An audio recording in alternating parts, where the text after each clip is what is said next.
സംവിധായകൻ രഞ്ജിത്തിനെ ലൈംഗിക പീഡന പരാതിയിൽ അറസ്റ്റ് ചെയ്തു എന്നുള്ള വാർത്തയാണ് വരുന്നത്. നമസ്കാരം.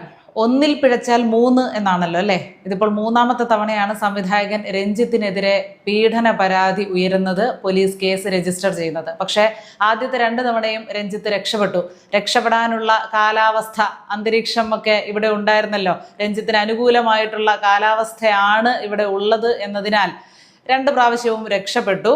പിന്നെ 1976-77 കാലഘട്ടത്തിൽ SFIയിൽ തുടങ്ങിയതായതുകൊണ്ട് ഒന്നും വലിയ പുത്തരിയല്ല പുള്ളി തന്നെ സ്റ്റേജിൽ പ്രസംഗിച്ചിട്ടുണ്ട്. പുത്തരിയല്ല. 1976-ൽ SFIയിൽ തുടങ്ങിയതാണ് ജീവിതം. ഏതായാലും ഇലക്ഷൻ പ്രമാണിച്ച് അറസ്റ്റൊന്നും വൈകിപ്പിക്കാൻ പറ്റില്ലല്ലോ, സർക്കാരിനത് ക്ഷീണമായിരിക്കുമല്ലോ. അല്ലെങ്കിൽ എപ്പോഴും ചെയ്യുന്നത് പോലെ പരമാവധി സഖാവിനെ സംരക്ഷിച്ചേനെ. ഇത്തവണ ആ സംരക്ഷണം ഉണ്ടായില്ല. ഈ പോലീസ് കേസ് രജിസ്റ്റർ ചെയ്ത് സ്റ്റേഷനിൽ നിന്ന് പുറത്തേക്ക് വരുന്നതിനിടെ തന്നെ അവിടെ വലിയ രീതിയിലുള്ള ബഹളം കുട്ടി സഖാക്കന്മാരൊക്കെ ഉണ്ടാക്കി. അറസ്റ്റ് രേഖപ്പെടുത്തി രഞ്ജിത്തിനെ പുറത്തിറക്കിയതോടെ മാധ്യമപ്രവർത്തകർക്ക് നേരെ കയ്യേറ്റ ശ്രമം.